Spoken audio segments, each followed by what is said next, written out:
چیرۆکنڤیسê Kurd Salih Demîcer di 8 Adara sala 1972 de li gundê Şêranê yê girêdayî Kobanê ji dayîk bû. Ji ber nîrên aborî yên wê demê Salih xwendina xwe bi cî hişt û piştî xizmeta leşkerî û ji bo kar berê xwe da derve û niha tevî malbata xwe li Amerîkayê dijî. من خوندنا خوی سرطایی و ناوندی لگنده شیرانی گریدایی به باجار کوبانی قداند و هر وها خوندنا خوی بلنجیم ل باجار کوبانی قداند ل براستی بروشا آبوری بو بندکی دنابنا منو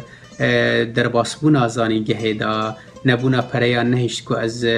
بچم پاریزگه ها حلبه و خوندنا خوی یا آزانی گه به وقت بردوام بکم.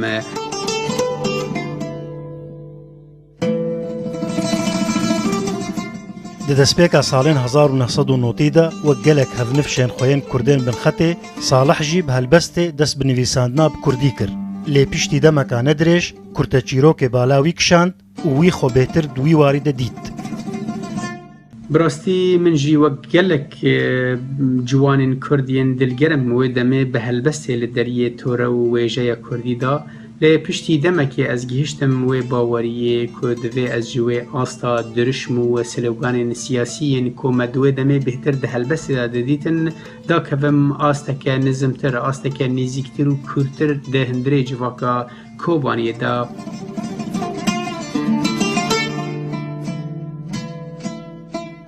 Salih Demîcer dema dibîne civaka wî ji ber gelek kevne şopî û nerîtan dinala hewl dide bi rêya nivîsandina çîrokê wan kêşeyan eyan bike û heta niha du pirtûkên çîrokan weşandine. Zimanê Salih zelal e û wî bikar tîne bo gihandina raman û hizrên xwe.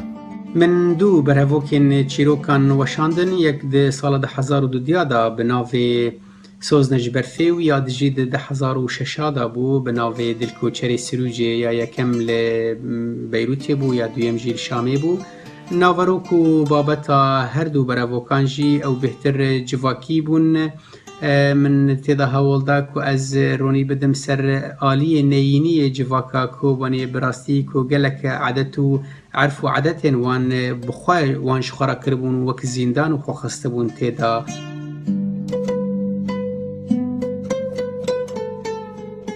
Di nav Kurdan de heta niha dahêner nikarin bi dahêneriya xwe bijîn. Lewma wek piraniya nivîskarên Kurd Demîcer jî nikare tenê bi rêya çîroknivîsiyê debara xwe û malbata xwe bike û ji ber vê jî ew niha wek rojnamevan jî kar dike û debara xwe pê dike.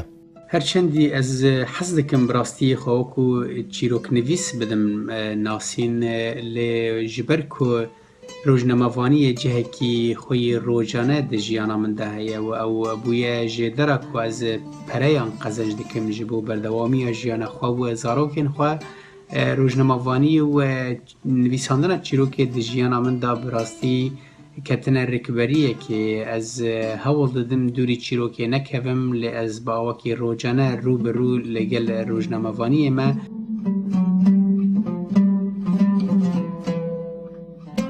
Salih ji mêjve ji Kobanê dûr ketiye, lê Kobanê qet ji dilê wî derneketiye û ew bîranîn û rojên borî yên li wir dijî wek hemû biçûk û mezinên Kobanê, Salih jî di nav kavilên xanî û avahiyên Kobanî de li xwe û hilma jiyana ku dê vegere digere.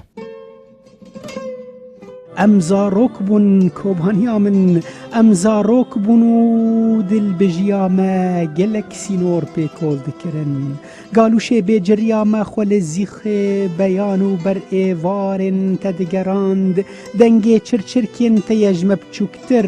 دنافستریان دا زورا پی خواسیا مدبر نفرن پیرا بسوین کوک زیپکان بسر به تواتیا مدد باریانو گوپال میروی کلک کل دو مداویت و نمادکاری خو بگهینوی مجولاهی لدل مد آلاندن مجولاهی لدل مد آلاندن بداغا هلکه هلکو برچی بونه ما وک بروسک خداویت حنبیزا سیادارا توی بقاسی کدایکن مش خودید ترسیان مج آخو خلیات حزدکر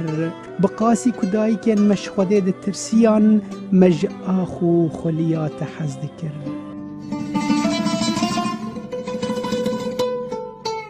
بسام مصطفى رودا.